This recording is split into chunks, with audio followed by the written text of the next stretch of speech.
Attention, the great unwashed. This is deodorant. It's not expensive. You can get it at dollar stores. But I don't care where you get it. Just get it. You may have noticed the weather's getting warmer. Here, let me show you an equation. Heat plus U plus deodorant. Heat plus U minus deodorant. This isn't something I need to explain to riders of public transit. Now, if you choose not to use deodorant but stay in your own home, like gamers, that's fine. Stew in your own ecosystem. But if you choose to leave the house, you have two options: spray or roll on. I know, some people claim to be concerned that the aluminum allegedly in deodorants may give them cancer, Alzheimer's disease, and increased risk of dementia. I don't care! There are three kinds of problems in the world: my problems, your problems, and our problems. Don't make your problems my problems. And my problem is that you stink. Oh no! Now, I'm not talking about the people who aren't able to bathe regularly like the homeless, or people whose illnesses cause odor emissions. That isn't their choice. I'm talking about people who go through the daily morning ritual of getting up, brushing their teeth, taking a shower, grooming their hair, waxing their ironic beard, and deliberately choosing not to make with the speed stick. And yes, this tends to be a problem caused by men. Body odor is retained in body hair, and men tend to have more body hair than women outside the Occupy movement.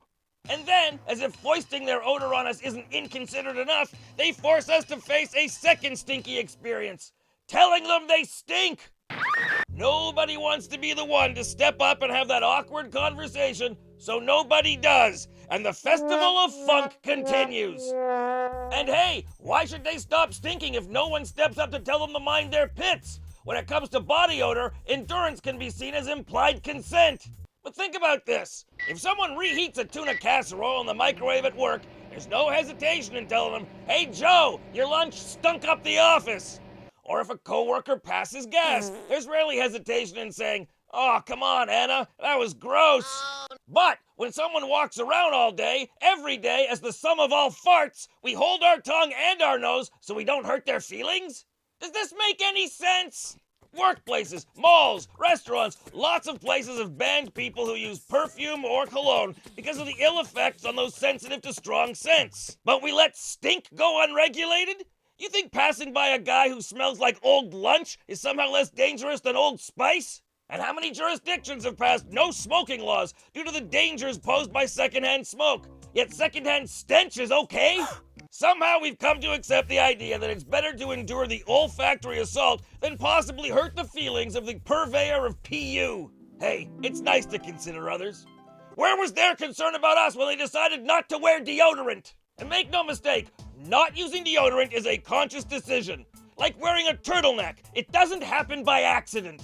And people who stink know they stink. They have to know they stink. There's no way they can be around themselves all day long and not catch a whiff. Some may enjoy it because it smells like home cooking. But you know what? Telling someone they stink can save their lives. There are many illnesses that come with bad smells. That's why they use dogs to sniff out diseases like skin cancer, lung cancer, ovarian cancer, and bladder, prostate, and bowel cancer. When a dog sticks his nose in your nether regions, it's not a sign of bad behavior, it's a medical checkup. Poor dog, I don't want to think what bowel cancer smells like. Telling someone they stink may lead to the early detection of disease. So are you going to be a coward and condemn them to death? So please, this summer, let's everyone be eco-warriors by taking responsibility for our personal environment and apply deodorant daily. And if you know someone who doesn't, kindly let them know. And if you know someone who can't afford it, quietly provide some. This applies to you stinky neo-hippies too. While you're worrying about the ozone, don't forget to care about my nose zone. I'm Ed the Sock. Follow me at Ed the Sock. And don't forget to subscribe. Yeah, that was persuasive.